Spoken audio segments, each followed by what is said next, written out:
Welcome back mga ropa, kwentuhan muna tayo. Pag-usapan natin ngayon ang game ng kupunan ng Los Angeles Lakers kontra ito sa kanilang katunggali na Golden State Warriors. Pinulbos lang ng Golden State Warriors ang lineup ng kupunan ng Lakers mga ropa dahil ang lineup ng Lakers ay hindi naglaro ang kanilang mga main stars na sila Luka Doncic, LeBron James at Austin Reeves. Pero ang Golden State Warriors mga ropa ay halos kompleto at full force. Naglaro na din sa kanila ang kanilang bagong sign na si Al Horford, veteran center mga ropa. Nagparamdam din naman agad dito si Al Horford dito sa game na to mga ropa. At the same time, si Jonathan Kuminga na nagkaroon ng issue sa Golden State Warriors itong nakaraan ay naglaro din dito sa preseason game na to. Ang gandang performance kaagad ang pinakita ni Stephen Curry sa kanyang first game ngayon 2025-2026 season mga ropa, kahit na limitado ang oras na binigay sa kanya ng Golden State. Doon sa mga unang quarters mga ropa ay naglaban naman ang kupunan ng Lakers, sadyang bumigay lang sila doon sa may second half. At si Bronny James Jr. naman mga ropa ay nagkaroon naman ng playing time dito sa game na to. At the same time mga ropa, kahit papaano nakakapaan na din naman ang kupunan ng Lakers ang playing style dito ni DeAndre Ayton. Ngayon mga ropa, ito ang game analysis at breakdown Los Angeles Lakers versus kupunan ng Golden State Warriors. Simulan na natin to.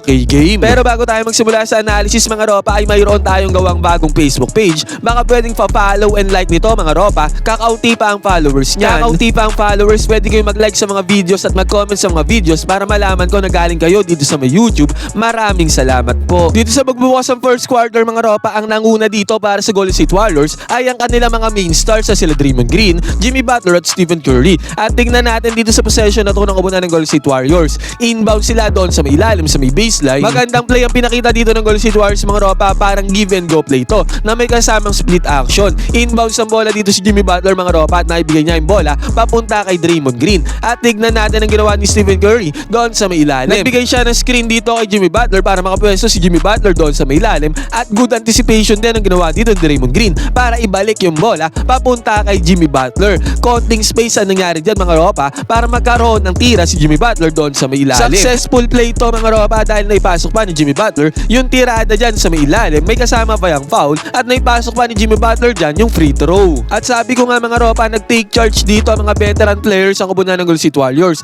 Dito mga ropa sa may coast to coast transition offense, si Draymond Green binakbak ang depensa dito ni DeAndre Ayton. Nakakuha ng easy 2 points dyan si Draymond Green mga ropa, basket is good. At sa possession dito ng kupunan ng Lakers, eto na, pinagana na nila ang opensa dito ni DeAndre Ayton. Jake LaRavia mga ropa at DeAndre Ayton na nagmando ng bola dito para sa kupunan ng Lakers. Pick and roll gameplay yan mga ropa. At ang gandang roll din naman ang ginawa dito ni DeAndre Ayton. Easy 2 points na nangyari dyan mga ropa pagka alley-oop play dito ni Jake LaRavia papunta sa kanya. Dito sa pagbubukas ng first quarter mga ropa, medyo aggressive dito si DeAndre Ayton. Pagkabigay ng bola sa kanya dito ni Bronny James Jr., agaran siyang pumukol ng mid-range jumper mga ropa, pero this time mga ropa, hindi yan ay pasok ni DeAndre Ayton. At heto na mga ropa ang Golden State Warriors. Another give and go play na naman ang kanilang bagong player na si Al Horford at Stephen Curry ang nagtandem dito sa play na to mga ropa. Give and go play to ng dalawang players. Bigay lang ng bola dito ni Stephen Curry papunta kay Al Horford at kitang-kita natin kumat agad si Stephen Curry papunta doon sa may gitna. At kitang-kita din natin dito mga ropa na natameme dito si Dalton Knecht, natulala siya dyan, naiwanan agad siya dyan ni Stephen Curry. Sumubok namang close out dyan si Jake LaRavia mga ropa, yun nga lang huli na ang lahat. Nagkaroon na ng belo si Stephen Curry para sa layup mga ropa, acrobatic finish to para kay Stephen Curry. Basket is good na yan mga ropa, may kasama pang foul, sumabit dyan si Jake LaRavia. At after pa nito mga ropa, bigla ang nag-init dito si Stephen Curry. Pagkapasa niya ng bola papunta kay Draymond Green, agaran siyang nag-relocate dito sa position na to. At good anticipation talaga ang ginagawa ni Draymond Green para ilocate lagi si Stephen Curry. At mabilis ang tirada ni Stephen Curry mga ropa, pagkalayo-layong 3-pointer na to, pumasok para kay Stephen Curry, basket is good. Babawisan ng Lakers dito mga ropa sa katauhan naman ni Bronny James Jr. Nag-penetrate siya dito mga ropa at alley-oop play sana ang susubukan dito ni Bronny James. Yun nga lang mga ropa, hindi yan nasalo. At dahil dyan sa field na play na yan mga ropa, nagkaroon ng opportunity dito ang kupunan ng Golden State Warriors para sa may transition offense. Walang kabog-abog mga ropa dito sa may transition, nabigyan na naman ang bola dito si Stephen Curry. Bronny James Jr. mga ropa, konting espasyo lang ang binigay niya dito kay Stephen Curry sa may depensa, pero still pinukol ni Stephen Curry ang top of the key 3-pointer mga ropa, ang long range bomb. Pinanis ni Stephen Curry ang depensa dito ni Bronny James Jr. Dalawang magkasunod na 3-pointers ang pinasok dito ni Stephen Curry, basket is good. Nakapelo nga dito ang Golden State Warriors mga ropa, nakakuha na naman sila ng 3-pointer dito sa katauhan naman ni Gary Payton Jr. Basket is good din yan mga ropa. Buti na lamang mga ropa ang Lakers, nakakuha ng dalawang sunod na 3-pointers dito. Una dito mga ropa kay Dalton Knecht, pumasok yan mga ropa at pagkatapos ito open na open si Jared Jared Vanderbilt dito sa may left side corner 3-pointer. Kaya kahit papaano mga ropa, dikitan talaga ang score dito sa may first quarter. Yun nga lang mga ropa, ang gandang cut naman ang ginawa ni Pat Spencer doon sa may ilalim, sa may baseline. Nakakuha siya ng easy 2 points sa magandang feed. Sumagot naman ang Lakers dito mga ropa sa kanilang perfectly executed pick and roll play. Gabe Vincent at Jackson Hayes mga ropa ang nagtandem dito sa may play na to. Naging successful ang play na yan mga ropa at nakapag-convert dito ng easy 2 points si Jackson Hayes. Basket is good. At ang bagong player dito ng Golden State Warriors si Al Horford mga ropa ay sumubok ng kanyang swerte dito sa may 3-point area. Yun nga lang mga ropa, hindi pa pumasok yan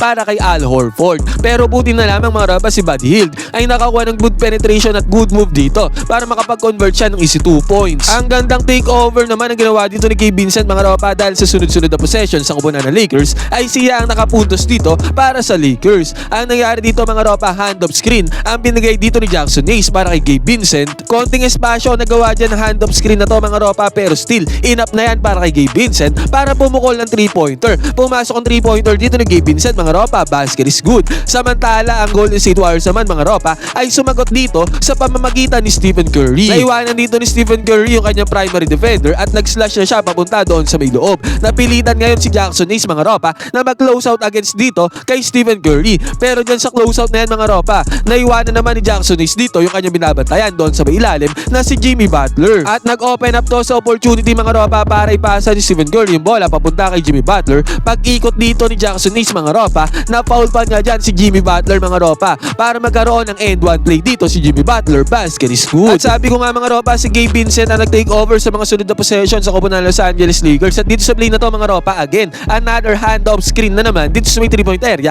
ang ginawa ng kupunan ng Lakers. Ang nagbigay ng hand-off screen dito mga ropa ay si Jared Vanderbilt at ginamit yan ni Gabe Vincent mga ropa. Kitang-kita natin dito, nakuha ng hand-off screen na yan si Stephen Curry at nagkaroon ng enough space dito si Gabe Vincent dito sa may top of the key 3-pointer. Sumubok lumaws out dyan si Brandon Bujemski mga ropa pero naipukol kaagad ni Gabe Vincent na top of the key 3-pointer. Basket is good para kay Gabe Vincent. Ngayon mga ropa, dito naman sa possession ng kupunan ng Golden State Warriors, sumagot sila ng same play. This time mga ropa, Stephen Curry at Draymond Green naman ang nagbigay ng hand-off screen play. Hand-off ng bola dito ni Draymond Green papunta kay Stephen Curry mga ropa. Kuwang-kuwa kaagad ni Draymond Green dito yung bumabantay kay Stephen Curry. And guess what mga ropa, naka-drop defense dito si Jackson Hayes na binabantayan niya naman si Draymond Green. Kaya ang resulta nito mga ropa, enough space, enough separation, solong-solo si Stephen Curry, ang greatest shooter of all time sa may 3-point area. At ang resulta niyan mga ropa, easy 3 points na nagawa dito ni Stephen Curry dahil doon sa may hand-off play nila ni Draymond Green. Basket is good. Nakakuha naman ng puntos dito si Jake Laribia mga ropa sa pasa na to galing kay Jared Vanderbilt. Easy 2 points na nagawa dyan ni Jake Laribia.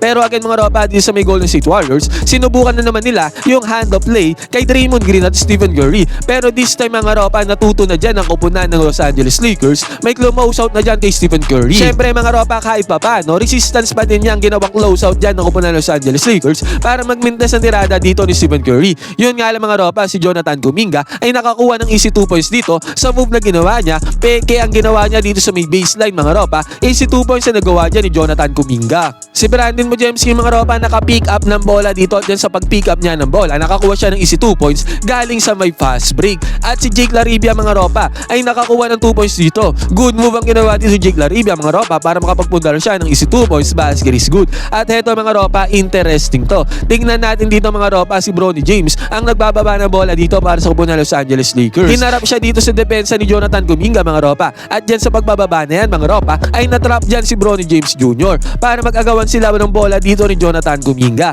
At ang naging resulta nito mga ropa ay jump ball. Binigyang pressure ng Golden State Warriors dito yung pagbababa ng bola ni Bronny James Jr. na nagresulta sa may jump ball. At ang resulta ng jump ball mga ropa ay nakuha pa ng Golden State Warriors ang bola against sa kupunan ng Lakers. At sa next possession mga ropa, again si Bronny James ulit ang nagbababa ng bola dito. At sa pagbababa niya ng bola dito mga ropa, nagresulta na to sa puntos ang kupunan ng Lakers. 3-pointer yan mga ropa, basket is good. At dito sa possession ng kupunan ng Golden State Warriors mga ropa, i-highlight naman natin ang depensa dito ng bagong sentro ng Lakers na si DeAndre Ayton. Sa tira na to ng kupunan ng Golden State Warriors mga ropa, nilamon ang buo ni DeAndre Ayton ang tira na yan mga ropa. At nagresulta pa to mga ropa, labas ang bola ng kupunan ng Los Angeles Lakers. Good defense ang ginawa dito ni DeAndre Ayton mga ropa. At si Bronny James Jr. mga ropa, again siya ulit ang nagmamando ng bola dito para sa kupunan ng Los Angeles Lakers. Yun nga lang mga ropa, sayang to, good penetration na sana. Hindi lang to na finish ni Bronny James Jr. At again mga ropa, dalawang magkasunod na depensa, magandang depensa defense ang ginawa dito ni DeAndre Ayton.